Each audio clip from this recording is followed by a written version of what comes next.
जी, हरिओम आप सबको सप्रेम हरिओम। आज हम बात करेंगे भारतीय दर्शन की। तो पहले तो आप सबको बहुत-बहुत बधाई हो कि आप लोग 3 दिन से दर्शन की बातें सुन रहे हो। क्योंकि ये विषय ऐसा है, आपने भी तो की ना, तो ये विषय ऐसा है जिसके बारे में बहुत कम लोग हैं जो सुनना या पढ़ना, लिखना चाहते हैं। तो जिस भी अवस्था में आप सुन रहे हो, बड़ी बात है। आज हम दर्शन की बात कर रहे हैं, भारतीय दर्शन की बात कर रहे हैं। तो बड़ा ही गूढ़ ये विषय है। तो सबसे पहला शब्द आता है दर्शन का।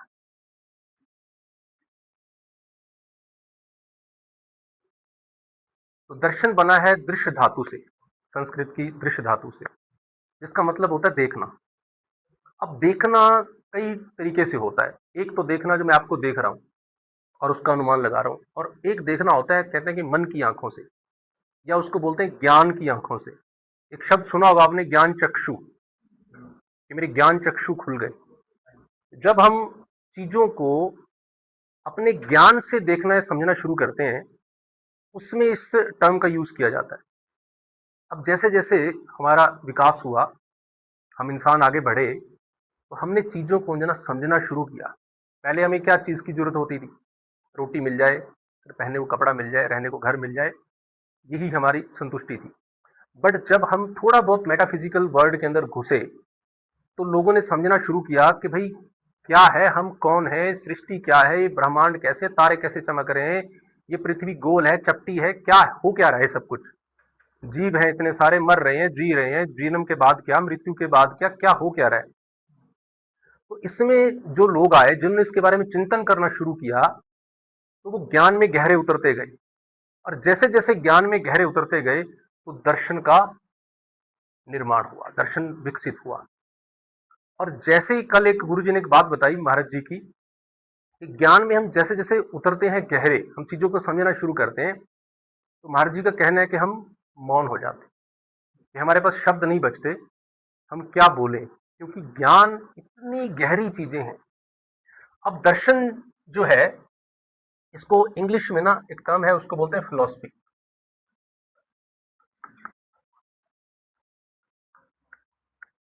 अब फिलॉसफी का एग्जैक्ट मीनिंग दर्शन नहीं होता, क्योंकि फिलॉसफी कहते हैं कि दो शब्द से मिलकर बना है, जिसमें एक है फिलॉस और दूसरा है सोफिया, या सोफी। अब इसमें क्या है कि फिलॉस का मतलब होता है नॉलेज, और सोफिया का मतलब होता है love. It means love for the knowledge, it's called philosophy.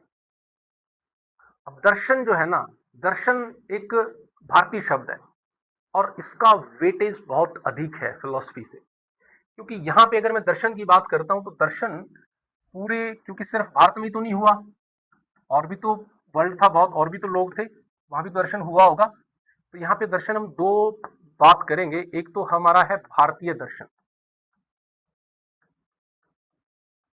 और दूसरा है पश्चिम का दर्शन, जिसको पाश्चात्य दर्शन भी बोलते हैं। पाश्चात्य ऐसे लिखते हैं, इसको पश्चिम का दर्शन भी बोल देते हैं। तो हमारे पास दो दर्शन है, एक भारत का दर्शन और दूसरा पश्चिम का दर्शन। अब पश्चिम के दर्शन के हम सब कोई पश्चिम मान लेते हैं, जो इंडिया में नहीं है वो पश्चिम है हमारे लिए।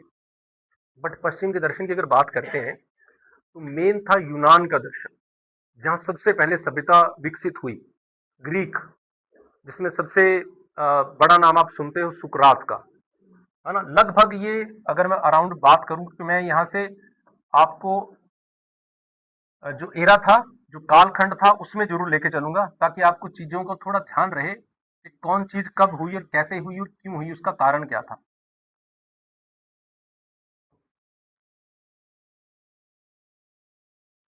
तो 400 बीसी के अराउंड, और पहले आए सुकरात,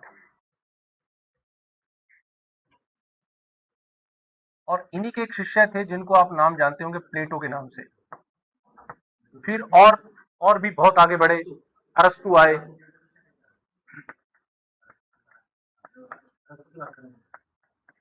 नहीं, और भी बहुत रहा, बट ये क्या हुआ कि जब यहाँ से शुरू हुआ ना, तो इनके भी वही क्वेश्चन थे जिन पे हमारे ऋषि मुनियों ने काम कर लिया था। अब अगर मैं इसके कंपैरिजन भारतीय दर्शन की बात करता हूं, तो भारतीय दर्शन ना लगभग 2000 बीसी में आपको जाना पड़ेगा। कहां? तो 400 बीसी, कहां 2000 बीसी। अब सर ने बताया हमें कि 1500 बीसी में वेद लिखे गए।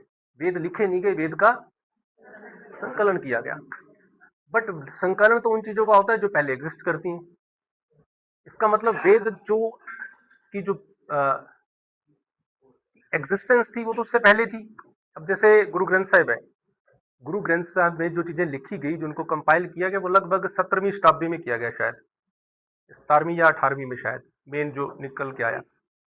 बट वो 1469 में तो गुरु नानक देव जी हुए जिन्होंने वाणी लिखी, तो मतलब वो तब भी था ना, 14वीं में भी था, 15वीं में भी थी वाणी वो। बट कंपाइल कब जाके हुई? 17वीं में। इसका मतलब अगर वेद कंपाइल होते हैं 1500 बीसी में, तो बट उससे पहले भी तो वो रहे होंगे, थोड़े खिंडे फिंडे रहे होंगे, कुछ जैसे भी रहा होगा। 2000 बीसी के अंदर क्या लिखे गए? हमारे वेदों को लिखा गया। अब जब वेद लिखे गए, तो वेद का जो ज्ञान है वो सिर्फ किताबें नहीं है, वो इतने अनंत हैं कि उनको लिखने के लिए कितने ही लोगों की जरूरत पड़ी होगी, मुझे ऐसा लगता है। बट हम कहते हैं कि उनको जब कंपाइल किया गया, उनको जब संकलन किया गया, तो उनको संकलन करने वाले एक व्यक्ति थे जिनका नाम था वेद व्यास जी। अब मुझे ये लगता है कि इतना बड़ा मैटर कोई एक आदमी इकट्ठा नहीं कर सकता, लिख ही नहीं सकता वो। पर अगर उन्होंने लिख दिया, एक आदमी ने, तो अगर वो लिख सकते हैं एक आदमी, तो फिर हमें उनको ना आदमी की संज्ञा नहीं देनी पड़ेगी, हमें उनको भगवान करना पड़ेगा। इसीलिए आप देखते होंगे कि हमेशा वेद व्यास जी के आगे क्या लगा होता है? भगवान वेद व्यास भी बोलते हैं इनको, लिखा हुआ मिलता है आपको बहुत जगह पे, क्योंकि एक आदमी कर सकता है कि इतना काम नहीं कर सकता। या फिर ये ग्रुप ऑफ पीपल रहे होंगे, बहुत से, एक उपाधि बनाई गई होगी व्यास की जो उनको दे दी गई होगी, या ऐसा रहा होगा। और अगर एक इंसान रहे हैं तो वो वास्तव में वो भगवान ही है, क्योंकि इतना कुछ शुरू लिख के। अब हम वेदों की बात करते हैं, तो वेद हमने कल पढ़े कि हमारे पास कितने वेद हैं? 4। तो पहला वेद कौन सा था?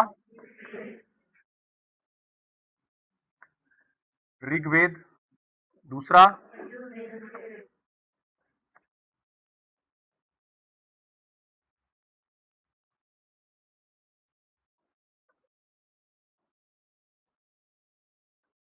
पीछे दिख रहा है, ये थोड़ा बड़ा लिखूं? यजुर्वेद। तीसरा सामवेद। और चौथा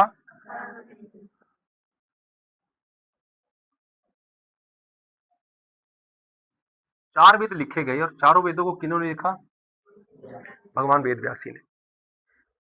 अब इन वेदों को, जैसा हमने सर ने बताया या गौड़ जी ने बताया, कि वेदों को जब लिखा गया तो पहले वेद क्या था? एक ही था। और इन वेदों में जो ऋग्वेद है, इसके अंदर क्या क्या चीजें मिलती हैं हमें?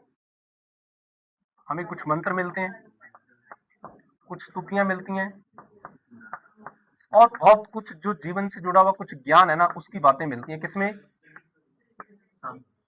ऋग्वेद। यजुर्वेद में आते हैं तो यजुर्वेद में आपको क्या मिलता है?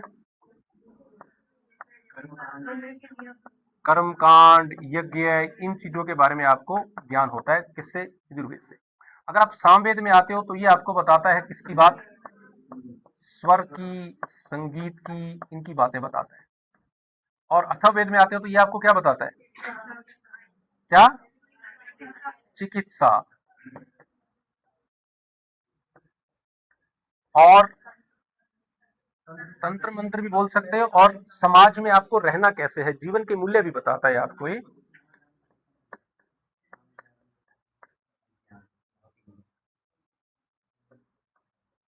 भी बताता है आपको कि जीवन कैसे जीना है। जीवन से जुड़ी बहुत सारी बातें हैं जो वो कहते हैं अथर्ववेद के अंदर रखी गई हैं।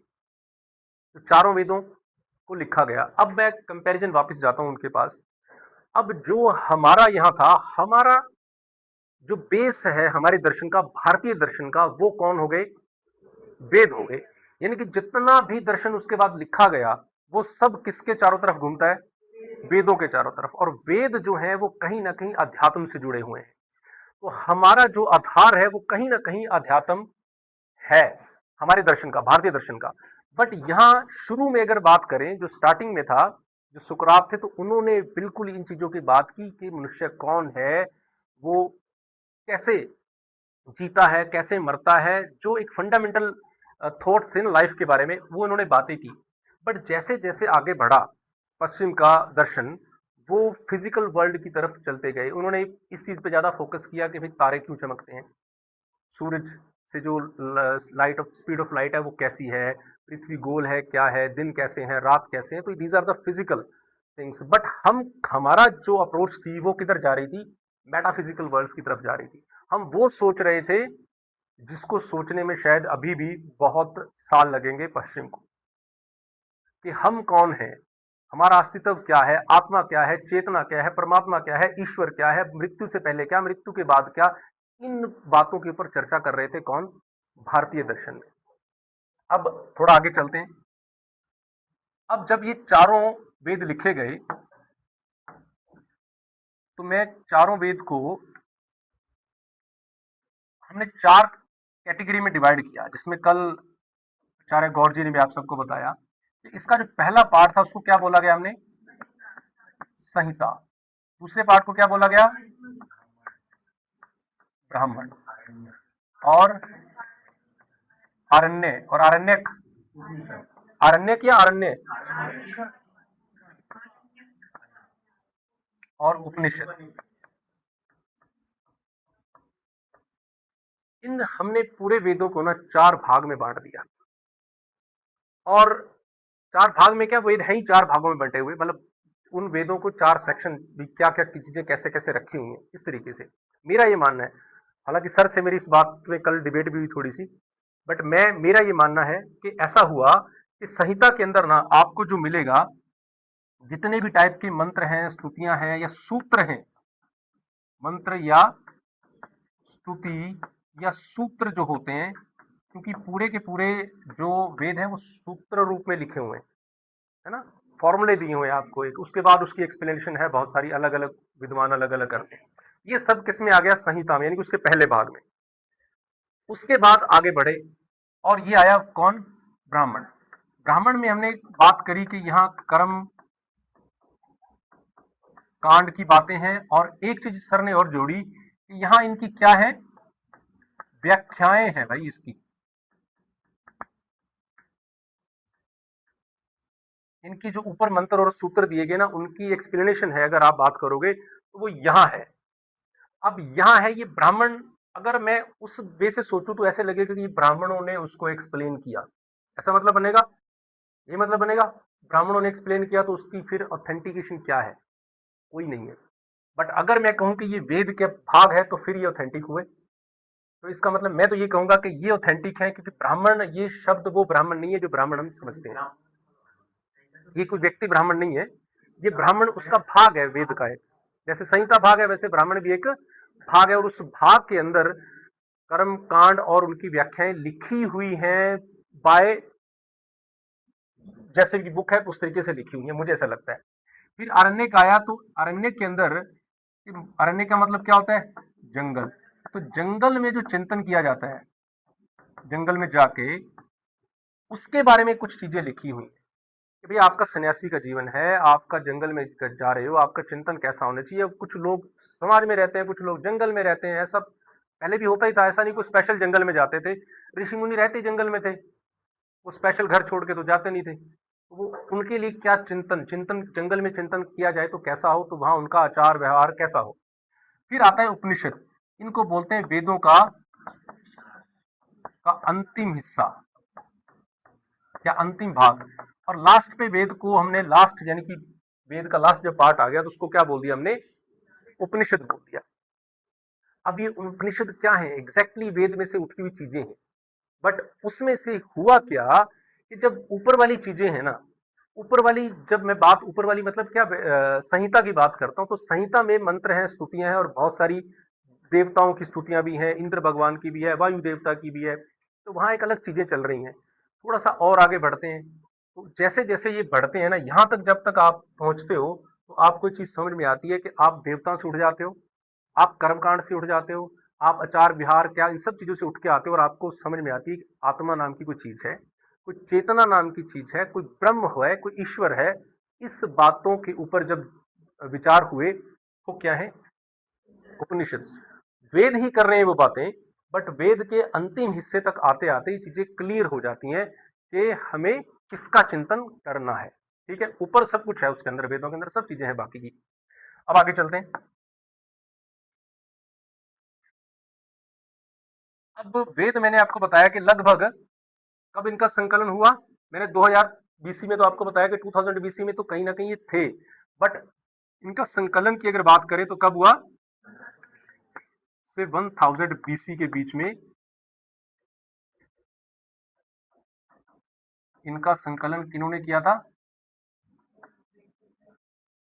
वेद व्यास जी, भगवान वेद व्यास जी इनका संकलन करते हैं। चलिए बात खत्म होगी, अगली बात पे चलते हैं। अब एरा आएगा आपका 1000 बीसी से लेके और 700 बीसी तक। अब क्या हुआ, इस दौरान क्या हुआ, अब जब वेद लिखे गए तो उनके ऊपर उपनिषद लिखे गए। अब उपनिषद लिखने का मतलब क्या है कि उसमें से उठा के उनको थोड़ा बहुत एक्सप्लेन करने की, अच्छे वे से लिखने की, ताकि लोगों को समझ में आए। पर उपनिषद की भाषा भी बहुत गूढ़ थी क्योंकि वेदों से उठी हुई थी।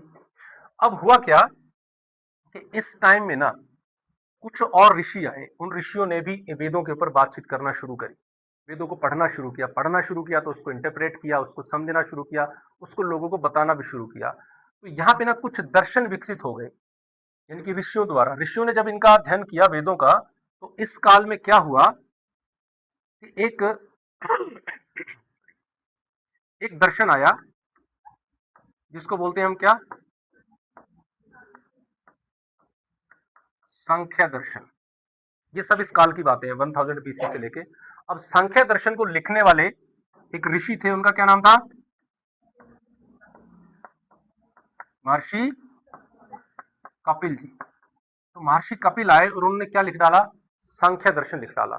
अब जो ये सांख्य दर्शन लिखा उन्होंने, तो उन्होंने बोला कि भाई जो मैंने जो समझा है ना, मुझे क्या लगता है यहाँ पे दो तत्व ऐसे हैं जो इस सृष्टि को रचने में और चीजों को करने में अहम रोल प्ले कर रहे हैं। और वो कौन से हैं, एक है प्रकृति और एक है आत्मा। ये कौन कहते हैं, ठीक है, इन चीज पे जोर देते हैं कि ये पूरी सृष्टि इस तरीके से चल रही है, एक प्रकृति है और एक आत्मा है, और इनके मिलन से ही पूरी सृष्टि चल रही है। बाकी और बहुत सारी गूढ़ बातें बताते हैं जिसका मुझे भी ज्ञान नहीं है, वो क्योंकि हमने इसलिए सर के और सर के लेक्चर इसलिए रखे थे कि इनके अंदर की बातें, और इनके अंदर की बातें तब पता चली जब इनके अंदर से हम पढ़ेंगे। ये मैं आपको ऊपर ऊपर से बता रहा हूँ, जितनी चीजें हमें पता होनी चाहिए एटलीस्ट। फिर आया नेक्स्ट, और यहां पे लिखा गया योग दर्शन। यानी कि कौन ऋषि आए यहाँ पे, एक ऋषि आए जिनका क्या नाम था, महर्षि पतंजलि।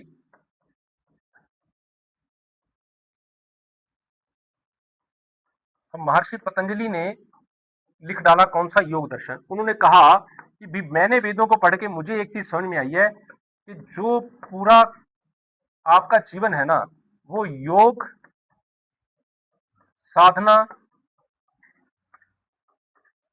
और ध्यान के सिवा कुछ नहीं है।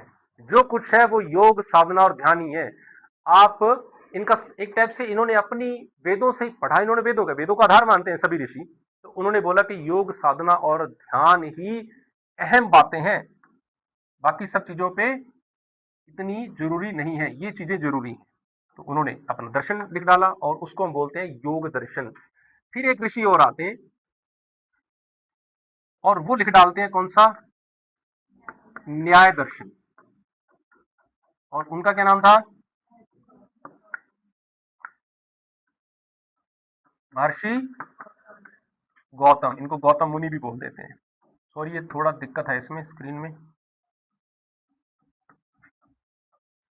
महर्षि गौतम ये कहते हैं कि भाई आपका भी, मैंने जो वेद पढ़े मुझे ये समझ में आई कि आपको तर्क करने चाहिए,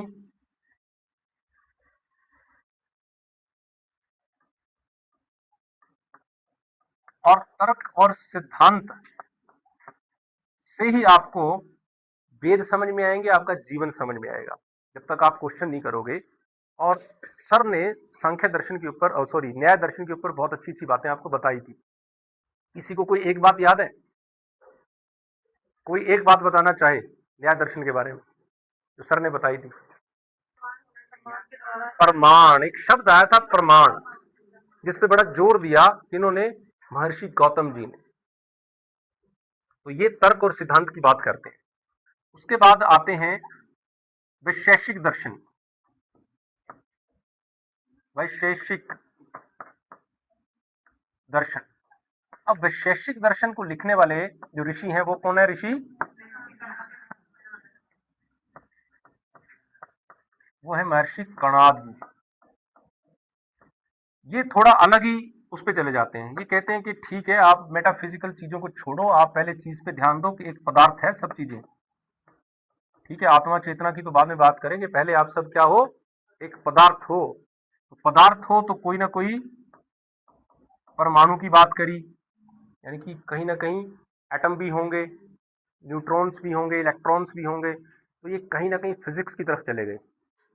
ठीक है, ये, अब ये इनकी जो धारणा है महर्षि कणाद की, हालांकि ये भी मोक्ष की बात करेंगे, आत्मा की बात करेंगे, परमात्मा की बात करेंगे, बट इन्होंने जीवन के जो कुछ पहलू हैं उनको कहीं ना कहीं भौतिकी से जोड़ा कि आप हो क्या, आप किससे बने हो। जैसे सर ने कल एक वर्ड यूज किया था कि अन्नमय शरीर, ऐसा बोला था ना। वो शरीर किससे बना हुआ है? अन्नमय तो है, तो इसका मतलब वो जो शरीर है वो अन्न से बना है, और अन्न क्या है? एक फिजिकल क्वांटिटी है। अब आगे चलते हैं। फिर वक्त बीता और फिर एक और दर्शन आया। शाबाश, पूर्व पूर्व मीमांसा। इसको लिखने वाले कौन थे? शाबाश। तो लेक्चर लेने के, 2-3 लेक्चर लेने कुछ तो फायदे हुए हैं, कुछ तो याद हुआ आपको। नहीं तो हम कहाँ महर्षि जैमिनी को बेचारे को याद करते। और ये तो पीछे धन्य हो स्वामी रामदेव जी का, जिन्होंने पतंजलि योगपीठ बनाया, और किसी को पता चला कि पतंजलि नाम के भी कोई व्यक्ति हुए हैं। नहीं तो कहाँ किसी को पता था। गौतम बुद्ध का पता है, गौतम ऋषि का तो मुझे लगता है किसी को एहसास भी नहीं कि गौतम ऋषि नाम के भी कुछ हुए हैं। तो ये, बट इनका पता होना चाहिए हमें। अब पूर्व मीमांसा किसी किन्होंने लिखी? महर्षि जैमिनी ने। और महर्षि जैमिनी ने ना किस चीज पे ध्यान दिया ज्यादा? किस पे? हाँ, इन्होंने ज्यादा ध्यान दिया कर्म कांड पे, यज्ञ पे, इन पे। और बहुत बार हम ना कर्म कांड के साथ यज्ञ जोड़ देते हैं, अगर मुझे अच्छा नहीं लगता, क्योंकि यज्ञ एक अलग चीज है, कर्म कांड एक अलग चीज है, शायद जोड़ना नहीं चाहिए हमें। बाकी चलो, इसके बाद आया कौन? जिसको क्या बोलते हैं? वेदांत दर्शन। वो वेदांत अलग था, ये वेदांत दर्शन अलग है। वो वेदांत क्या था? उपनिषद थे, जो कि क्या था? The last part of the Vedas. And this is Vedanta Darshan. इसको क्या बोलते हैं हम?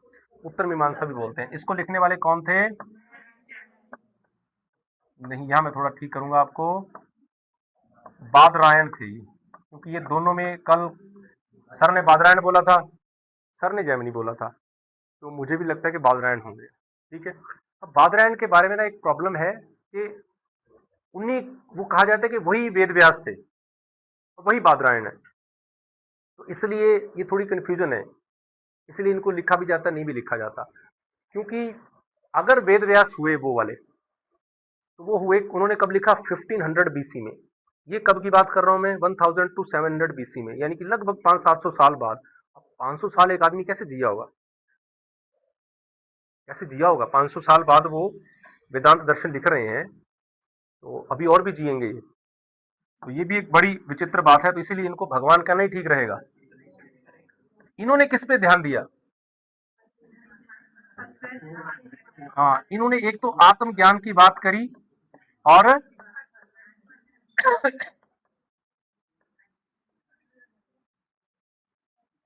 अद्वैत का सिद्धांत दिया इन्होंने, ठीक है, अद्वैत दर्शन भी बोल सकते हो इसको। और ब्रह्म की बात बहुत करी इन्होंने। आत्मज्ञान और ब्रह्म ज्ञान की जो शब्द आए ना, वो वेदांत दर्शन में बहुत ही अधिकता से आए। अब हमने पढ़े कि 1000 बीसी से लेके 700 बीसी तक ये पूरे के पूरे क्या लिखे गए, दर्शन लिखे गए। पहला दर्शन लिखा कि इन्होंने सांख्य दर्शन महर्षि कपिल जी ने, दूसरा दर्शन योग दर्शन महर्षि पतंजलि ने, तीसरा दर्शन न्याय दर्शन महर्षि गौतम, चौथा दर्शन वैशेषिक महर्षि कणाद, पांचवा दर्शन पूर्व मीमांसा महर्षि जैमिनी, और छठा दर्शन महर्षि बादरायण। और इसको बोलते हैं हम वेदांत दर्शन। अब जब इन सभी दर्शनों को हमने ध्यान से देखा ना, क्या करा कि इन सभी दर्शनों को एक नाम दे दिया, और उसको क्या नाम दे दिया हमने, षड दर्शन। नाम पड़ गया, 6 दर्शनों का जोड़ षड दर्शन बन गया। अब जब षड दर्शन बना, तो फिर इस दर्शन को थोड़ा और किसी ने बोला कि भाई हम इसको ना षड दर्शन नहीं, इसको सनातन दर्शन भी बोल देते हैं। क्या बोल देते हैं, सनातन दर्शन। फिर थोड़ा और आगे बढ़े कि सनातन दर्शन के साथ साथ इसको ना अपन हिंदू दर्शन भी बोल देते हैं। और किसी ने बोला कि इसको ना आप आस्तिक दर्शन भी बोल दो। ठीक है जी, बोल देते हैं, कोई दिक्कत नहीं। 6 दर्शन है, 6 दर्शनों को कुछ भी बोल दो। बट मेन इसमें कुछ शब्द आए, एक सनातन दर्शन, एक हिंदू दर्शन और एक आस्तिक दर्शन। वो आगे आगे आगे चलेंगे, आगे चलेंगे उस पर भी।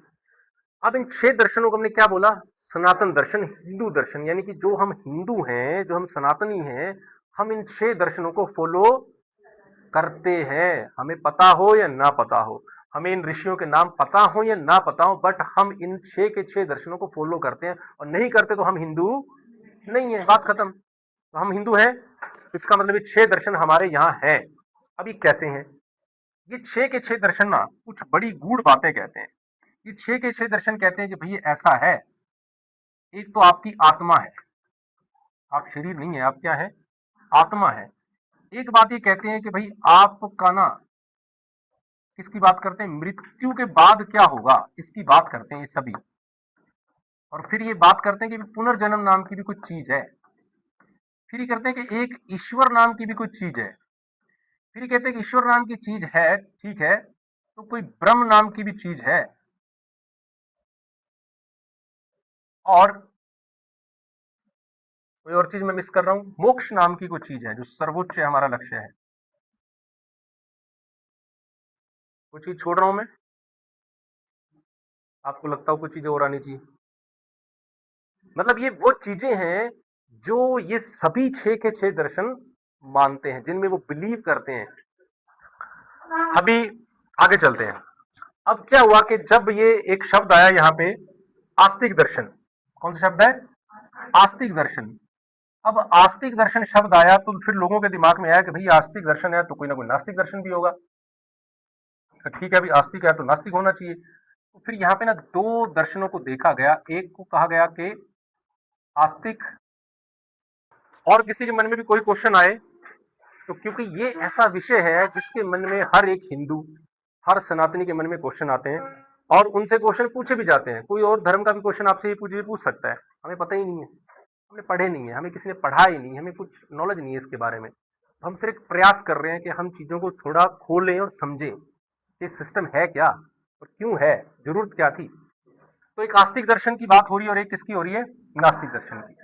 तो जब हम आस्तिक दर्शन की बात करते हैं तो अभी रविंद्र सर ने बताया कि भाई जो जो वेदों को ना अंतिम प्रमाण मानते हैं, क्या मानते हैं, वेदों को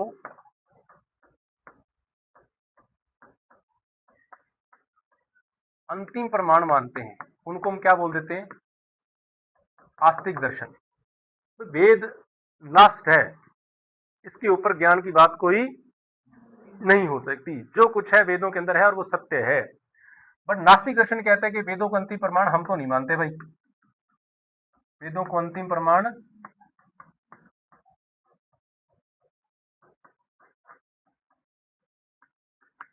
नहीं मानते।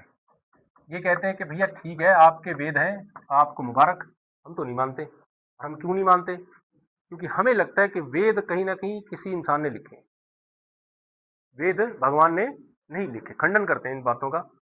और वेद में जो लिखी हुई हर बात सत्य है, हो नहीं सकती, ये इनका कहना है। अब इसके अंदर कौन आ गए?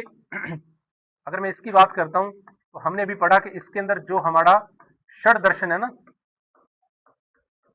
षड दर्शन सारा किसके अंदर आ गया? इसके अंदर आ गया। जब इसकी बात करते हैं तो इसके अंदर तीन मेन आते हैं। एक होता है चारवाक दर्शन,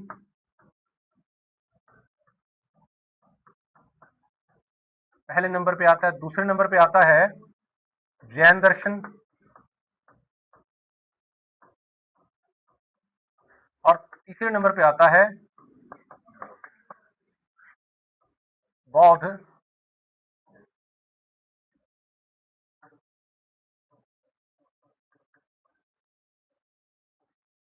दर्शन। ये तीन दर्शन हैं जो खंडन करते हैं कि हम वेदों को अंतिम प्रमाण नहीं मानते। अब वक्त हमारा चल रहा था 1000 बीसी से लेके 700 बीसी तक। अब वक्त और आगे बढ़ता है और वक्त आता है लगभग 600 बीसी के अराउंड। देखो हमारे इधर इतना कुछ हो भी गया, उधर अभी तक अगर पश्चिम की बात शुरू करें तो वहां अभी तक फिलोसफी शुरू ही नहीं हुई, वो भी बहुत लेट हो गई। अभी तक हमारे तो इतने विचारों के आपस में खंडन भी शुरू हो गए अभी तक तो।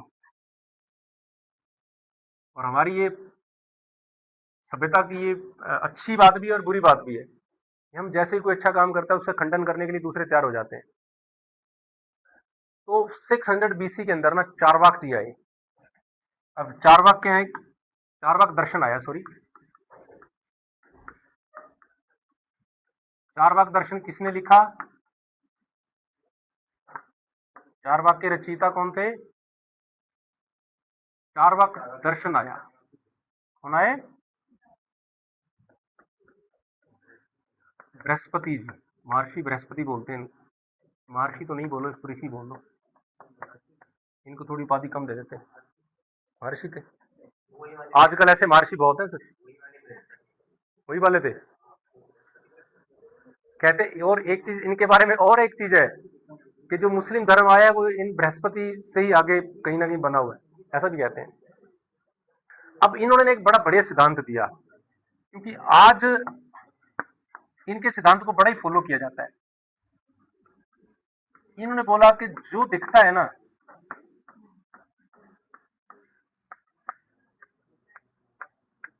आवाज नहीं भाई,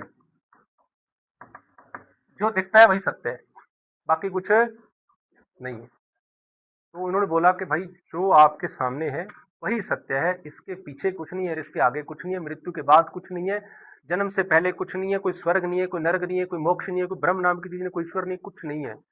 आनंद में रहो, खाओ पियो, सुबह उठो खाओ पियो आनंद करो, और शाम को सो, सुबह फिर उठो खाओ पियो आनंद करो, यही आपकी जिंदगी है।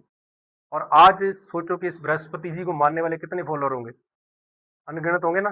खुद बृहस्पति होंगे जो जो सभी लोग इसी धारणा पे लगभग जीते हैं। मोस्टली जितना भी मॉडर्न एरा है हमारा, वो सब इसी अवधारणा पे जीवन जीते हैं कि प्रेजेंट को एंजॉय करो, पास्ट को भूल जाओ और फ्यूचर की चिंता मत करो, यही यही हमारा होता है। तो उन्होंने कहा कि जो दिखता है वही सत्य है, इसलिए आप किसी आने या पीछे वाले कल की चिंता मत करो। तो ये बृहस्पति ऋषि बृहस्पति थे, और इनको ही मैंने भी बताया मुस्लिम धर्म का। और बृहस्पति ऋषि के बारे में आप और बहुत सारी कहानी भी आपने सुनी होगी, इनका और भी बहुत बड़ा इतिहास है, बट उस पर हम नहीं जाएंगे।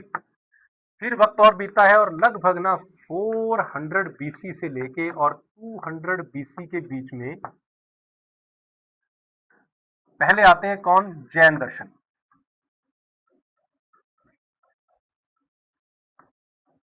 जैन दर्शन तो बहुत पुराना था, बहुत इसको, बट इसको मेन इनका नाम लिखा जाता है जैन दर्शन के लिए महावीर जैन। हालांकि वो तीरंकार क्या बोलते हैं उसको, वो हुए, और उससे पहले भी बहुत सारे हुए, है ना। हाँ, ऋषभ देव जी थे, फिर उसके बाद बहुत हुए, और ये कौन से नंबर के थे? 24वें तीर्थंकार थे ये। अब ये इन्होंने या इनके फॉलोअर्स ने वेदों की किस बात का खंडन किया, जो मैं कल सर से भी पूछ रहा था ये क्वेश्चन, कि किस बात का खंडन? तो इन्होंने ना एक शब्द तो बोला कि भाई अहिंसा सर्वोपरि। क्या है? अहिंसा होनी चाहिए सबसे पहली बात तो। ठीक है, एक ईश्वर का खंडन करते हैं ये।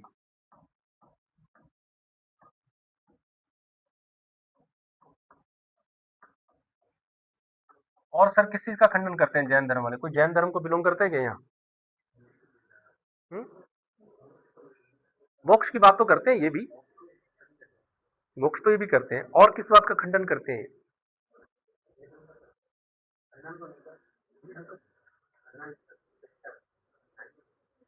ध्यान ना देना बात एक ही है ना, मतलब ध्यान ना देना तो वो एक मूर्ति पूजा की बात करते हैं। जैन धर्म में मूर्ति पूजा की जाती है, इसका मतलब मूर्ति पूजा का भी खंडन कर, अवतारवाद में भी खंडन करते हैं ये। अवतारवाद का, अवतारवाद को नहीं मानते ये।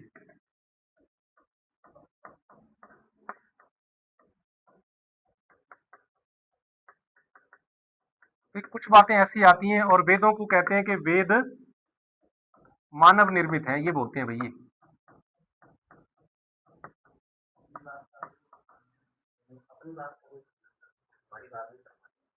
अपनी बात का भी खंडन करते हैं।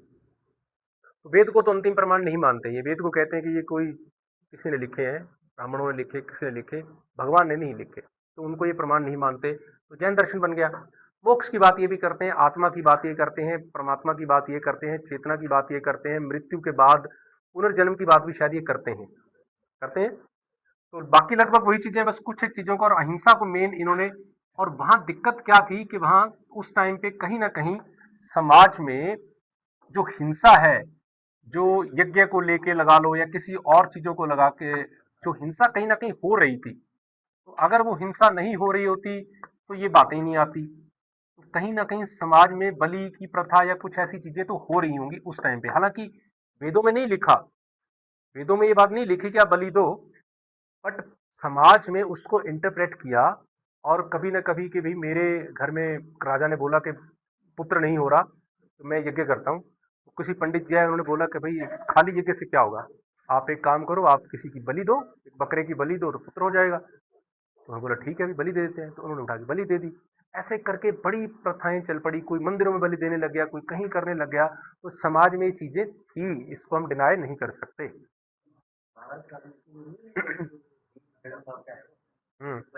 बलि मांग। तो जब वो हो रही थी चीजें, तो भाई ये जो लोग आए जिन्होंने भगवान का थोड़ा बहुत जाप स्मरण किया, इनको लगा कि ये बहुत ही गलत काम हो रहा है, इसलिए हम इनको नहीं मानते। और वो जो गलत काम कर रहे हैं वो खुद को कहते हैं कि हम सनातन परंपरा से हैं। अब सनातन ने तो नहीं बोला कि तुम ये करो, बट वो खुद कहते हैं कि हम सनातनी हैं, हम हिंदू हैं, बट हम बलि देंगे। अब यहाँ भी आप इधर पहाड़ियों में भी होता है ऐसा। कभी वासु देवता की किसी किताब में लिखा है कि भले बकरे की बलि दो? कहीं लिखा है? बट आपने पूर्वजों से सुना है कि बकरे की बलि देनी होती तो दो, सारा साल बकरे को पालो, लास्ट पे आके काट दो।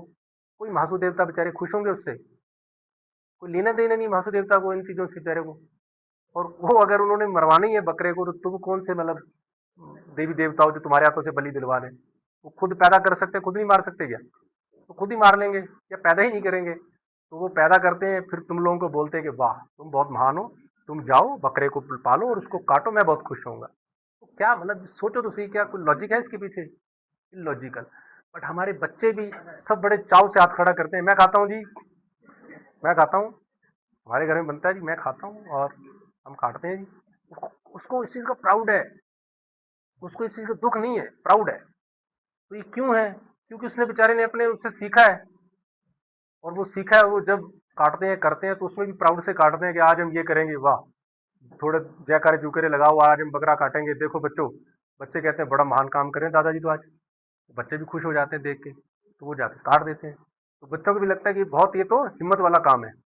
तो बच्चे उस चीज को उस तरीके से लेते हैं और ऐसी ही प्रथाएं चल जाती हैं। तो यहाँ भी ऐसा ही हुआ होगा। तो फिर यहाँ पे ना एक और आए जिनका नाम क्या था, महात्मा बुद्ध, और उन्होंने क्या करा, बौद्ध दर्शन बनाया।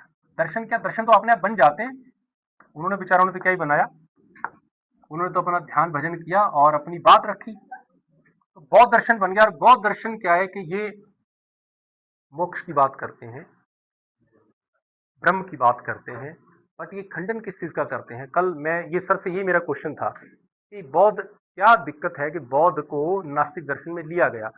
जैन तो क्लियरली है, बट बौद्ध सिर्फ और सिर्फ एक बात का खंडन करते हैं, पशु बलि का।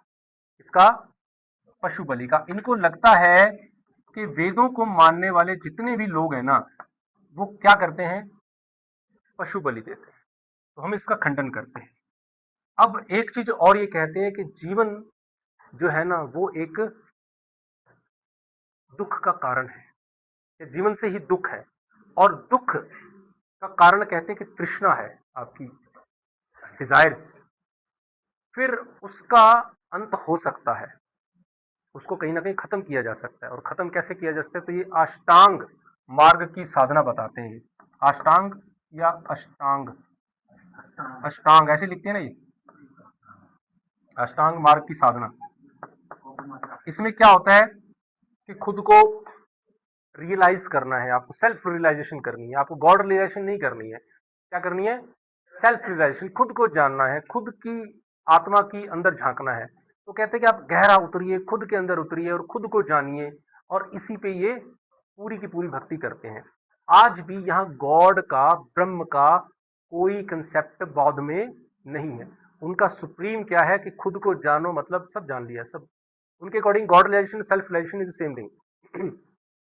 तो अब इन्होंने, बौद्ध बौद्ध दर्शन ने, जब ये बोलते हैं कि भैया आप सिर्फ या तो खुद को जानो और इसी से आप क्या है कि भगवान को जान लोगे, तो ये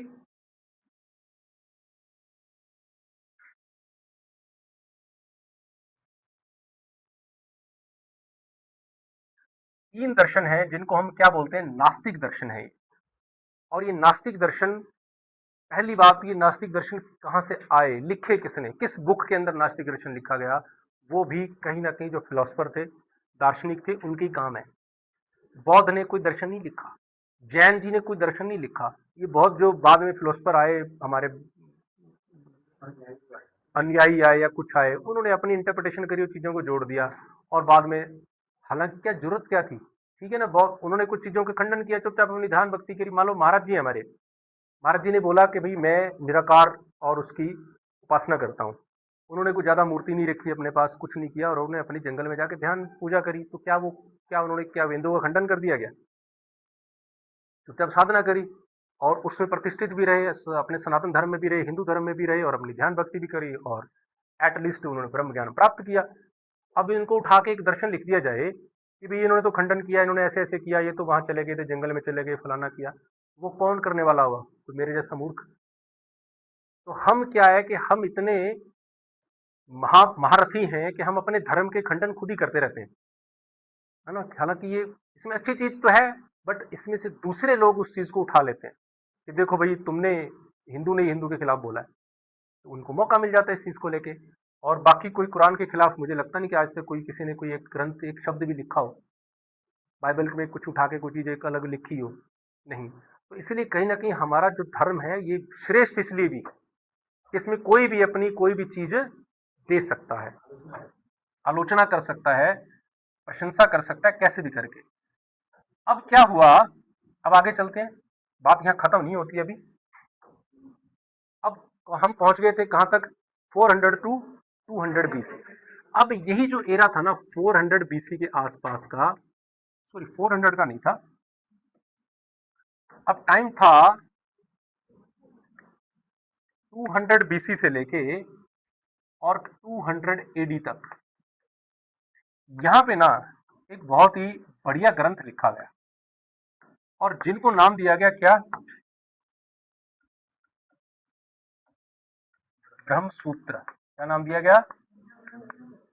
ब्रह्म सूत्र। अब ब्रह्म सूत्र को लिखने वाले जो रचयिता हैं इनके, वो भी कौन माने जाते हैं?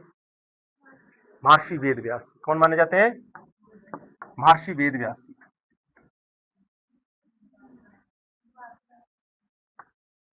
ये बादरायण नहीं है, बादरायण वही थे बस।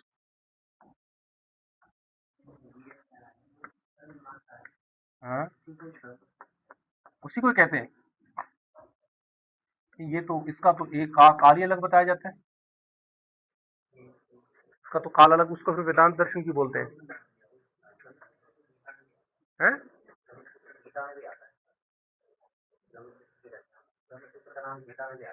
आता है, बट जो मैंने जितना पढ़ा मुझे लगा कि ब्रह्म सूत्र जो लिखे गए वो इस एरा में लिखे गए, और इसकी कंपैरेटिव अगर मैं बात करूं कि जो ये काल था ना 400 बीसी से लेके यहाँ महाभारत लिखी गई, महाभारत महाकाव्य, गीता जी की रचना हुई, ये सब इस काल में लिखे गए। अब इसको लिखने वाले भी कौन है? इस पे आप देख लेना, मुझे तो यही लगा कि ब्रह्म सूत्र लिखे गए, ब्रह्म सूत्र उपनिषदों का सार बना के लिखा गया, मतलब ब्रह्म सूत्र को ऐसा ही लिखा गया शायद। तो ब्रह्म सूत्र जब लिखे गए तो उन्होंने उपनिषदों को अच्छे से पढ़ा, और कहते हैं कि उपनिषदों की जो सर्वोच्च वाणी है ना, उपनिषदों का जो सार है,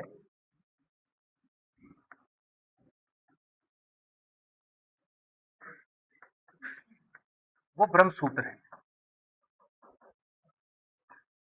श्रेष्ठ जो रचना है उपनिषदों के ऊपर, उपनिषद सर ने आपको कल भी पढ़ा, दिखाए भी थे, पढ़ाए भी थे, तो उनकी जो श्रेष्ठ रचना है वो क्या है?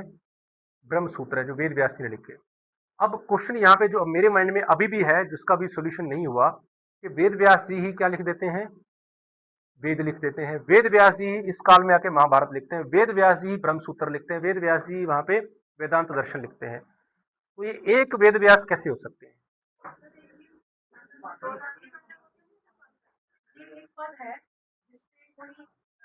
अभी मेरे को भी यही आंसर मिला था कि वेद व्यास एक उपाधि है, और उन उपाधि, और ये उपाधि दे दी जाती थी जो कोई बहुत श्रेष्ठ काम करता था शायद। उनको वेद व्यास बोल देते। व्यासपीठ है, जैसे वो चीजें हैं। अब व्यास कहते हैं ना, अब दो चीजें हैं, दो चीजें हैं, ध्यान से सुनिएगा। अब इनका कहना है कि वेद व्यास एक उपाधि है और वेद उपाधि दे दी जाती है। अगर हम उसको आज के युग में बोल रहे हैं तो वेद व्यास कभी हुए हैं इसलिए उसकी उपाधि दी जाती है। जैसे सर की उपाधि थी, सर कभी हुए थे कोई तो सर की उपाधि दी जाती थी, ठीक है। कोई डलहौजी सर, डलहौजी नाम के कोई व्यक्ति हुए थे तो डलहौजी नाम की उपाधि दी जाती, वो हुए तो सही। अब वेद व्यास या तो एक व्यक्ति तब हुए जिन्होंने वेद लिखे, उसके बाद जो बाकी के लोग आए उनको उन वेद व्यास की उपाधि दे दी गई, बट पहले वाले कोई उपाधि दे दी गई, ये बात समझ में नहीं आती। कोई चीज हुई होगी तो उसकी उपाधि बनी होगी ना, है ना, समझ रहे बात? कोई आसन बना होगा तो उसको आगे दिया जाएगा, तो इसका मतलब पहले वाले जो हुए वो तो एक व्यक्ति हुए होंगे, उसके बाद जो जिन्होंने श्रेष्ठ काम किया तो उनको फिर उन्हीं की उपाधि दे दी गई होगी, ऐसा मान सकते हैं।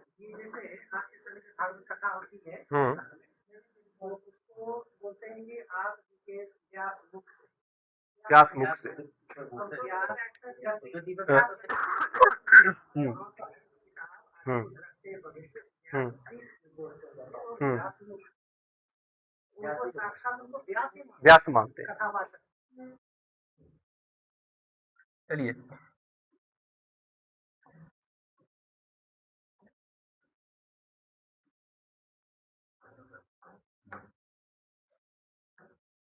अब जब इन्होंने ब्रह्मसूत्र लिखे ना यहाँ पे, तो क्या हुआ कि बहुत सा वक्त बीतने के बाद एक टाइम आता है, और इनके ऊपर ना, क्योंकि ये मैंने अभी बताया आपको कि एक सबसे श्रेष्ठ जो रचना है उपनिषदों के ऊपर जो लिखी गई, सूत्र जो लिखे गए सरल करके, वो सबसे श्रेष्ठ कहाँ मिलते हैं? ब्रह्म सूत्र में, जो कि हमारी इंडियन फिलोसफी की, अगर मैं सबसे बड़ी रचना की बात करूं वेदों के बाद, जिसके अंदर बस प्योरली ब्रह्म की बात की गई है, आत्मा की, परमात्मा की, इनके बारे में कोई छोटी मोटी बातें नहीं की, बहुत ऊंची चेतना के ऊपर बातें बोली गई हैं। तो वक्त के साथ ना टाइम आया लगभग 700 एडी का, 200 एडी है, 700 एडी में 500 लगभग साल बाद। अब इनके जब ये वक्त आया तो इनके उन्होंने क्या कहा कि ब्रह्म सूत्रों के ऊपर ना बोलना शुरू किया, उनको पढ़ना शुरू किया। तो सबसे पहले एक व्यक्ति आए और उनका नाम क्या था? आदि शंकराचार्य। इनका नाम आपने सबने सुना होगा, आदि शंकराचार्य जी। आदि शंकराचार्य जी आए और उन्होंने ब्रह्म सूत्रों को पढ़ा, ब्रह्म सूत्रों को पढ़ा तो उनके ऊपर बोला, तो उनके ऊपर एक क्या लिखा, भाष्य, क्या बोलते हैं उसको, भाष्य लिखे गए यहाँ पे।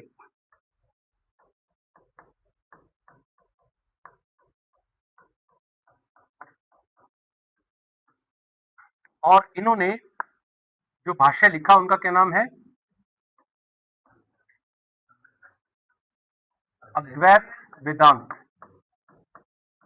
तो जो अद्वैत वेदांत नाम का ये भाष्य लिखते हैं, ग्रंथ लिखते हैं, किसके ऊपर लिखते हैं, ये ब्रह्म सूत्र के ऊपर लिखते हैं। ये वेदों की, ध्यान रखना, वेदों के ऊपर नहीं बोलते। मेरे को ऐसा लगता था कि इन्होंने वेदों को इंटरप्रेट किया या ऐसा किया, नहीं, इन्होंने किसको किया, ब्रह्म सूत्र को किया। और ब्रह्म सूत्र में सिर्फ और सिर्फ हमारी क्रीम वाली चीजें थी, छोटी मोटी ये कर्म कांड ये वाली चीजें नहीं थी। हम राइट। जैसे वो आदि शंकराचार्य बोलते हैं ना, ये आदि इसलिए लगाते हैं कि ये जो शुरू के आदि वो शंकराचार्य हैं। अभी इस परंपरा में जो अभी चार धाम, हाँ, उनको भी शंकराचार्य बोलते हैं। अभी भी उसको शंकराचार्य बोलते हैं। ऐसे समझ में वही वेद व्यास वाली बात हो गई है कि अभी जो हो रहे हैं उनको भी शंकराचार्य बोल देते हैं। तो ये भी एक अच्छा एग्जाम्पल है उस चीज को क्लियर करने के लिए। तो इन्होंने क्या करा, इन्होंने इसके ऊपर ना भाष्य लिखा और उसमें अपनी इंटरप्रिटेशन दी, अपनी बात बोली। और उन्होंने बोला कि जो मुझे समझ में आया है वो है अद्वैत वेदांत। और अद्वैत का मतलब क्या है, कि क्या है, ब्रह्म और जीव एक ही है, दो नहीं है। क्या है, ब्रह्म और जीव एक ही है। दिखने में दोनों अलग अलग दिखते हैं बट ऐसा है नहीं। आप, इन्होंने पूरे इनके साथ बहुत से, उस काल में बहुत से शास्त्रार्थ हुए और लोगों ने इनकी बात का खंडन भी किया।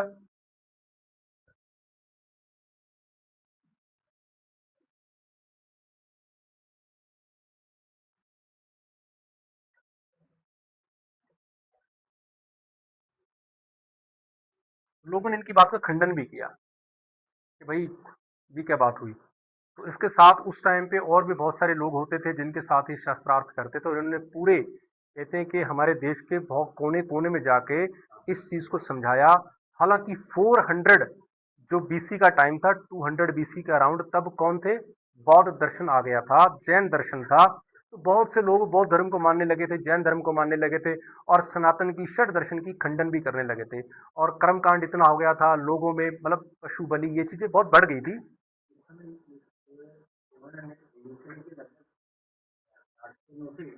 हम्म,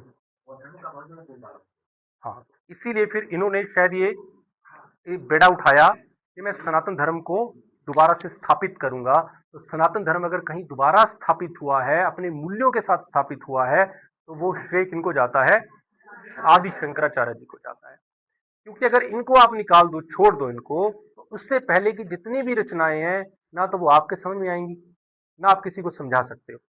बट इन्होंने जब उनके ऊपर बात की, ब्रह्म की बात की, ईश्वर की बात की, आत्मा की बात की, तो इन्होंने उसमें से वो क्रीम निकाल के बताई कि जिन चीजों की आप दूसरे धर्म, जो नास्तिक दर्शन बात करता है, वो सब इसी में से निकली हैं, सब यही है, सब वेद ही हैं। तो इन्होंने उसको बहुत ही गूढ़ तरीके से समझाया। इसलिए इनका जागरण हुआ कि उस समय लोगों में ऐसे मान्यता आ गई थी कि बुद्धम शरणम गच्छामि, बुद्धम शरणम गच्छामि। उनके तरफ के लोग जाने सुनो, तब इन्होंने कहा कि अरे इससे ऊपर तब जाके समझ में आई बात। और हमारे जो उस टाइम सम्राट अशोक थे, बुद्ध को बहुत, अशोक जी का बहुत रोल रहा बुद्ध धर्म के प्रचार प्रसार में। उससे ज्यादा उसकी कुछ उसके सेनापति ने मारा उसको, तो पूरा बुद्धिस्ट बनाने का प्रोजेक्ट। तो अब राजा खुद ही बुद्धिस्ट हो जाएगा तो obvious सी बात है, बुद्ध धर्म तो फैलना ही था। तो उस धर्म को फैलाने में बुद्ध जी का और अशोक जी का बहुत योगदान था। बट समाज जो है ना, समाज छोटी छोटी चीजों से चलता है। तो इन्होंने उस समाज के अंदर जाके वो चीजें देखी और वो काम भी किया, लोगों को समझाया भी। अब आगे थोड़ा और वक्त बीतता है और ये लगभग, इसको ना हम 8वीं शताब्दी में गिनते हैं। ठीक है, कौन सी शताब्दी थी ये, 8वीं शताब्दी के अंदर कौन आए, शंकराचार्य जी आए।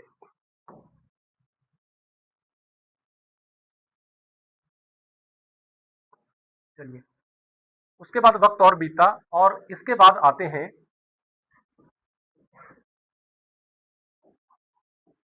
एक और फिलोसफर जिनका नाम है रामानुजाचार्य।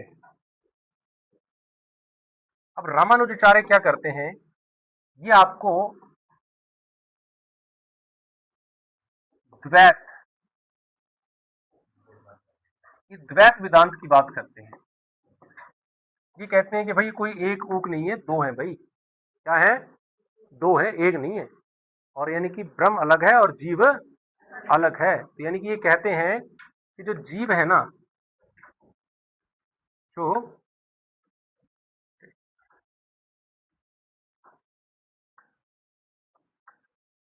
जीव है वो ब्रह्म का ही अंश है।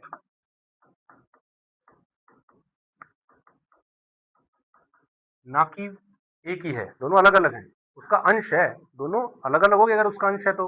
और शंकराचार्य जी ने क्या बोला था, तो खंडन करने के लिए तो हम तैयार रहते हैं। तो शंकराचार्य जी आए थोड़े साल बाद, रामानुजाचार्य जी आगे, उन्होंने बोला कि भाई एक नहीं है, क्या है? दो है। तो ठीक है भाई, आपकी खुशी, दो है तो अब एक और आए। पहले नंबर पे कौन थे? ये। दूसरे नंबर पे ये। अब तीसरे और आ गए, और उनका नाम था माधवाचार्य जी। अब इन्होंने भी पढ़ा दर्शन को अच्छे से, पढ़ा तो अपनी कोई ना कोई बात तो देनी पड़ेगी, और बात जब देनी पड़ेगी तो कुछ ना कुछ तो इनसे अलग देनी पड़ेगी। तो अब क्या दें? तो उन्होंने कहा कि भाई ऐसा है, मैं बात करूंगा किसकी? विशिष्टा विशिष्टाद्वैतवाद। और ये कहते हैं कि भाई ऐसा है, ना तो तुम ये सोचो कि एक है, ना तुम सोचो कि दो है, तुम ये सोचो कि ब्रह्म और जीव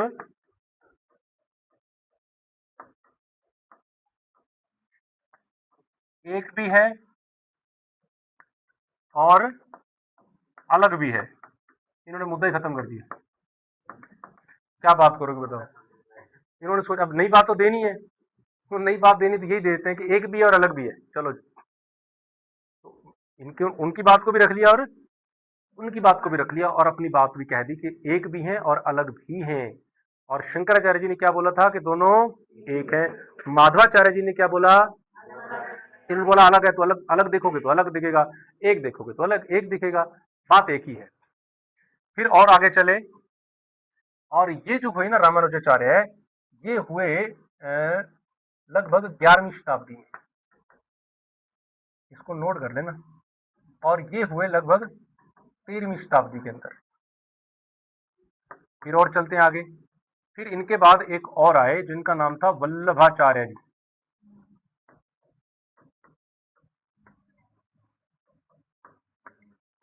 एक्चुअल में भारतीय दर्शन यहां से शुरू होता है। ये दर्शन है कहीं ना कहीं जो हमें समझ में आते हैं, जिन्होंने हमारे लोगों के बीच में आके कुछ बातें करी, कुछ चीजें समझी, संस्कृत में, हिंदी में, अपनी सिंपल भाषा में। बहुत से ये विचारवान लोग हुए जो इससे पहले जो महर्षि हुए, उन्होंने ग्रंथ लिख दिए, और वो ग्रंथ ही हैं, उनको आम आदमी को समझने में बड़ी कठिनाई है। तो वल्लभाचार्य जी ने एक सिद्धांत दिया।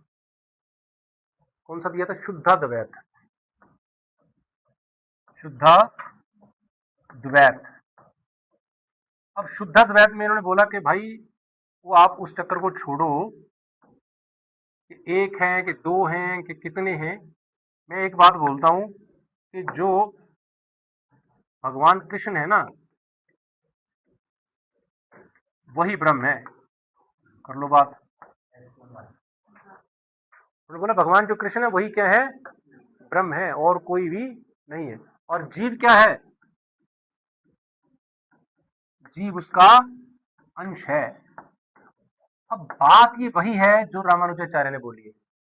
रामानुजाचार्य ने भी बोला है कि ब्रह्म अलग है, जीव अलग है, और जीव उसका अंश है। वल्लभाचार्य भी वही बोल रहे हैं, बट वल्लभाचार्य ने ब्रह्म को एक स्पेसिफाई कर दिया कि भाई जो भगवान कृष्ण है, he is the supreme power, he is a ब्रह्म, और बाकी सब उसके क्या है? अंश है। ठीक है, चलो इनकी बात को भी माना। फिर और आगे चलते हैं, टाइम थोड़ा सा है। वो तो बहुत बाद में आया इसको, ये तो अभी आप समझो कि 15वीं शताब्दी की बात कर रहे हैं हम, ये 15वीं शताब्दी में हुए। फिर इनके बाद एक शख्स आए जिनका नाम आपने सुना होगा, चैतन्य महाप्रभु। इन्होंने सिद्धांत दिया अचिंत्य भेदाभेद का। क्या सिद्धांत दिया? अचिंत्य भेदाभेद। क्या मतलब निकलता है? अब चैतन्य महाप्रभु के बारे में आप सब जानते हो, तो ये क्या मानते होंगे? दो हैं ब्रह्म और ईश्वर, जीव अलग हैं, एक हैं। आप चैतन्य महाप्रभु के बारे में सबसे सुना हुआ है? कोई इस चीज का जवाब देगा मुझे कि चैतन्य महाप्रभु क्या मानते होंगे?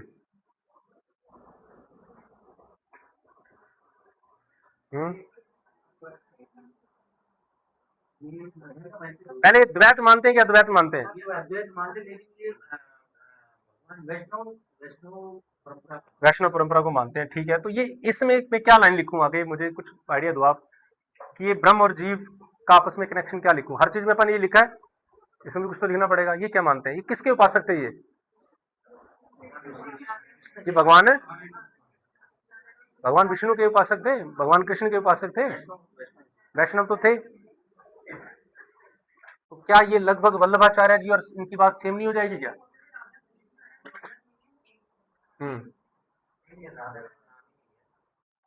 ये भी वही बात कहते हैं कि भाई जीव और ब्रह्म एक भी हैं और अलग भी हैं, जीव को भक्ति ही करनी पड़ेगी। द्वैत तो मानते ही हैं, दो तो मानते ही हैं। तो ये कहते हैं कि जीव और ब्रह्म, पर आगे ये लिखते हैं कि जीव को ब्रह्म होने के लिए भक्ति चाहिए, तब जाके वो क्या बनेगा?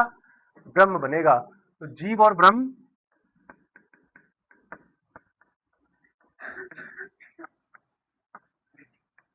एक भी है और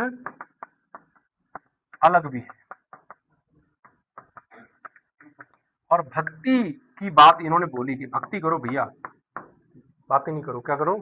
भक्ति करो, तब बात जाके बात बनेगी।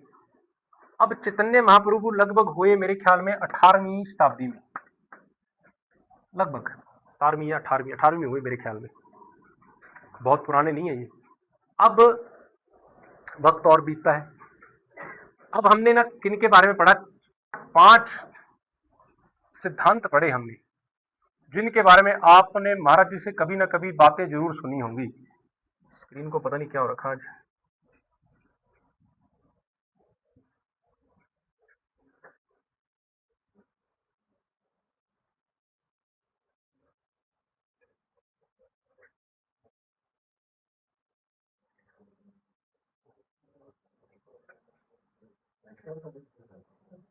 जी, तो हमने पढ़ा, सबसे पहले कौन थे? आदि शंकराचार्य। आदि शंकराचार्य जी ने क्या लिखा? अद्वैत लिखा।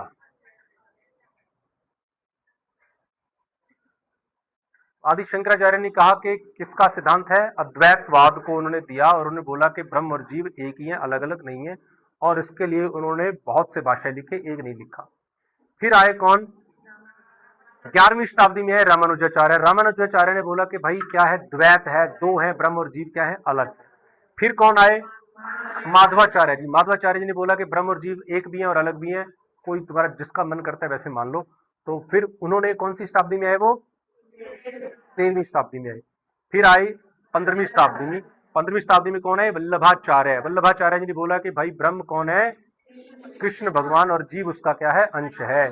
फिर आए चैतन्य महाप्रभु 18वीं शताब्दी में, और उन्होंने क्या बोला कि ब्रह्म और जीव एक भी हैं, अलग भी हैं, और एक होने के लिए कंडीशन है, वो क्या है? भक्ति है, अदरवाइज आप कभी भी एक नहीं हो सकते। अब क्या हुआ? इसके बाद लगभग 18वीं शताब्दी में आ गए, बट एक 14वीं शताब्दी में ना, 14वीं 13वीं में एक व्यक्ति हुए जिनका नाम हमने पढ़ा, कौन? रामानुजाचार्य, जिन्होंने सिद्धांत दिया किसका? द्वैतवाद का। सिद्धांत दिया ना द्वैतवाद का इन्होंने। अब रामानुजाचार्य से ना एक 14वीं शताब्दी में ना कौन आए?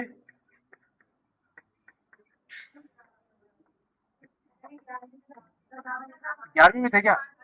मुझे भी 11वीं में थे। तो 11वीं शताब्दी में ये हुए। तो 11वीं शताब्दी के बाद 14वीं शताब्दी, और इनकी परंपरा में एक शख्स हुए, एक व्यक्ति हुए, और उनका नाम क्या हुआ? रामानंद। वे रामानंद वो रामानंद थे जो किसके गुरु थे? कबीरदास जी।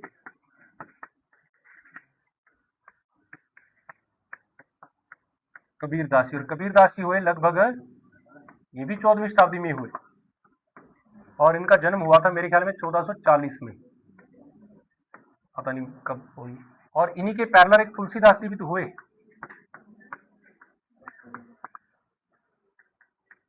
और इनका जन्म हुआ था 1513 में शायद, कुछ 1500 कुछ में हुआ इनका, मुझे ध्यान नहीं है इसका, देख लेना। अब मैं आपको बताना क्या चाह रहा हूँ, हम पढ़ रहे हैं क्या? दर्शन पढ़ रहे हैं हम, संतों की हिस्ट्री नहीं पढ़ रहे, हम दर्शन पढ़ रहे हैं। तो दर्शन क्या है कि भारत के अंदर दर्शन विकसित हुए वन बाय वन। अगर कहीं पे भी सांख्य दर्शन आया, न्याय दर्शन आया, तो वो जो षड दर्शन के बाद कुछ नास्तिक दर्शन भी आए, और उसके बाद ये भी दर्शन ही है। इन्होंने अपने सिद्धांत दिए और इनके फॉलोअर्स बनते गए, और वो मत बनते गए। अब कबीर मत है एक, आपने देखा होगा, कबीर दर्शन है एक पूरे का पूरा, देखा है ना। कबीर को मानने वाले लोग एक बहुत अलग ही परंपरा है। कबीर जी किसको मानते हैं? निराकार ईश्वर की उपासना करते हैं, निर्गुण ईश्वर की उपासना करते हैं, कबीर जी हैं। उधर से क्या है? तुलसीदास जी भी हैं। अब चलो इसको समार करते हैं अभी, चलो। और एक 1400 में ना एक बाबा नानक जी भी तो हुए। अब नानक जी का भी दर्शन है, कब हुए? 1469 में। और ये किसको मानते थे?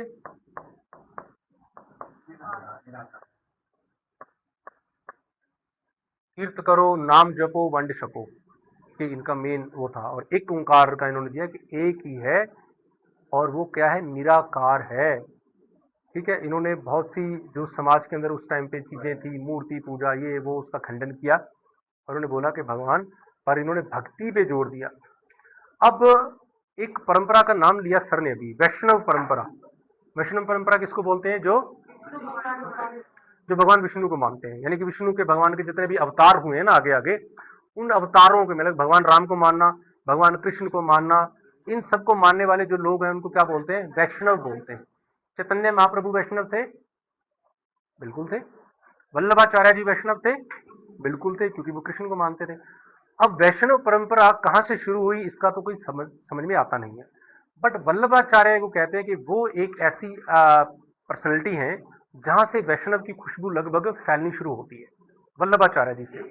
वहां से, उससे पहले भी बहुत से लोग रहे होंगे, ऐसी बात नहीं है, बट वल्लभाचार्य जी के बाद आने वाले बहुत से ऐसे लोग हैं जहां से वैष्णव परंपरा को थोड़े पंख मिले और वो फैली, और उसके बाद इन चीजों के और बिलीव किया गया। अब इसके बाद बहुत से संत आए, दादू दयाल आए, संत तुकाराम जी आए, बाबा श्री चंद जी आए, बाबा भूमन शाह जी आए, अपने महाराज जी आए, कितनी परंपराएं आगे चलते चले जाए, अंत नहीं है कोई। तो हम इसको, दर्शन को भी यहीं पे समाप्त करते हैं। तो इस सबसे पहले हम थोड़ा सा इसका फ्लैशबैक लेते हैं। हमने क्या पढ़ा? हमने पढ़ा कि दर्शन को इंग्लिश में क्या कहते हैं? फिलॉसफी। मतलब क्या? ज्ञान की जिज्ञासा, ज्ञान को प्यार, ज्ञान के बारे में ढूंढना, उसको दर्शन बोल देते हैं। दर्शन पढ़ रहे हैं भारतीय दर्शन। भारतीय दर्शन का जो बेस है वो कौन है? वेद। वेद है 4, कौन कौन से? ऋग्वेद, यजुर्वेद, सामवेद, और वेदों के फिर 4 पार्ट किए गए। एक को बोल दिया संहिता, एक को ब्राह्मण, और एक को आरण्यक, और एक को उपनिषद बोल दिया गया। ये बाकी की जो चीजें थी ऊपर वाली, संहिता, ब्राह्मण और आरण्यक, इनमें कुछ सूत्र मंत्र लिखे हुए हैं, सब चीजें, बट जो उपनिषद थे वो उनकी क्रीम थी वेदों की, उनको अलग कर लिया। और उसके ऊपर कहते हैं कि लगभग 108 जो उपनिषद हैं, जब कल हमने गुरुजी ने बताया कि वो ऑथेंटिक है, उन्हीं को उपनिषद माना जाता है। वो 108 जो उपनिषद हैं, उन उपनिषदों में आते आते ऋषि उस कंक्लूजन पर पहुंच गए कि अब आप ये छोड़ो कि संसार कैसा है, कैसे जिए, इससे व्यवहार कैसा करें, ये क्या करें, नहीं करें, बलि दें ना दें, क्या करें, उनको छोड़ो उन बातों को। आप ये सोचो कि आप कौन हो, आत्मा क्या है, मोक्ष क्या है, मृत्यु के बाद कहाँ जाना है, बहुत गहरी चीजों के ऊपर जब बात करनी शुरू कर दी तो वो हम कहाँ पहुंच गए, उपनिषदों में पहुंच गए। उपनिषद फिर बहुत लंबे चौड़े लिखे चले गए, फिर उपनिषदों के ऊपर ऋषियों ने और गहन शुरू कर दिया, और जैसे जैसे ऋषि गहन करते चले गए हमारा दर्शन बनता चला गया। सबसे पहला कौन बना, सांख्य दर्शन किसने बनाया, महर्षि कपिल ने। फिर आया योग दर्शन, महर्षि पतंजलि। फिर आया न्याय दर्शन, महर्षि गौतम। फिर आया वैशेषिक दर्शन, महर्षि प्रणाद। फिर आया पूर्व मीमांसा, महर्षि जैमिनी। फिर आया वेदांत दर्शन, उत्तर मीमांसा जिसको बोलते हैं, महर्षि बादरायण। ये 6 दर्शनों का एक समूह बना जिसको षड दर्शन का नाम दे दिया, और इसी को बोल दिया सनातन दर्शन, हिंदू दर्शन और आस्तिक दर्शन। क्योंकि ये सारे के सारे दर्शन किस पे विश्वास करते हैं, वेदों पे बिलीव करते हैं, वेदों को अंतिम प्रमाण मानते हैं कि वेदों में लिखी हुई बातें ही अंतिम सत्य हैं, हम इस पे विश्वास करते हैं। फिर आगे चले गए, एक ब्रह्म सूत्र लिखा, किसने लिखा, वेद व्यास जी ने। ब्रह्म सूत्र लिखने के बाद फिर और लोग आए, उन्होंने कहा ब्रह्म सूत्र में इतनी गहरी बातें लिख डाली हैं, इतने बड़े बड़े सूत्र लिख डाले हैं कि ये जो वाक्य है हम ब्रह्मास्मि, ये ब्रह्म सूत्र का वाक्य है क्योंकि वेदों का वाक्य है तो उसमें भी होगा। एक और वेदों का वाक्य आता है, एकम सत्यम बहुधा वदंती, ऐसा बोलते हैं ना कि एक ही सत्य और कई तरीके से बोला जाता है। ऐसे और भी बहुत सारे वाक्य हैं। अब इन बातों पे मंथन शुरू हुआ, एक एक वाक्य, एक सूत्र है, ये एक सूत्र के ऊपर एक एक किताब लिखती चली गई और दर्शन बनता चला गया। फिर एक व्यक्ति आए जिनका नाम था आदि शंकराचार्य। कब आए, कौन से एरा में आए, 700 AD के बाद, यानी कि 8वीं शताब्दी में, 18th सेंचुरी में। उन्होंने बोला कि जीव और ब्रह्म एक है, और उन्होंने उस जो गूढ़ ज्ञान था उपनिषद का, ब्रह्म सूत्र का, उसके ऊपर व्याख्याएं शुरू कर दी। बहुत बड़े बड़े शास्त्रार्थ हुए, भाष्य लिखे गए, लोगों में आना जाना, मतलब बहुत से जो राजा होते थे उस टाइम पे, वो एक इस टाइप के अनुष्ठान कराया करते थे, शायद शास्त्रार्थ होते थे पंडितों के बीच में। तो उन्होंने बहुत को डिफीट किया, बहुत को पराजित किया इसमें शास्त्रार्थ में, तो इससे उनका नाम और बढ़ता गया। तो फिर एक टाइम ऐसा आया कि उनके द्वारा लिखा गया भाष्य सबने माना, और इससे उनका नाम इतना बड़ा हो गया कि सब लोग वापस सनातन धर्म की तरफ आने लगे, जो कि बौद्ध और जैन धर्म में चले गए थे। फिर क्या हुआ, इसको हम सनातन धर्म की क्या बोलते हैं, पुनर्स्थापना, जिसका श्रेय किसको जाता है, आदि शंकराचार्य जी को। फिर इसके बाद कौन आए, रामानुजाचार्य जी, द्वैत का सिद्धांत दिया। फिर वल्लभाचार्य जी आए, और माधवाचार्य जी आए, फिर चैतन्य महाप्रभु जी आए, और ये परंपरा ऐसी ही चलती गई।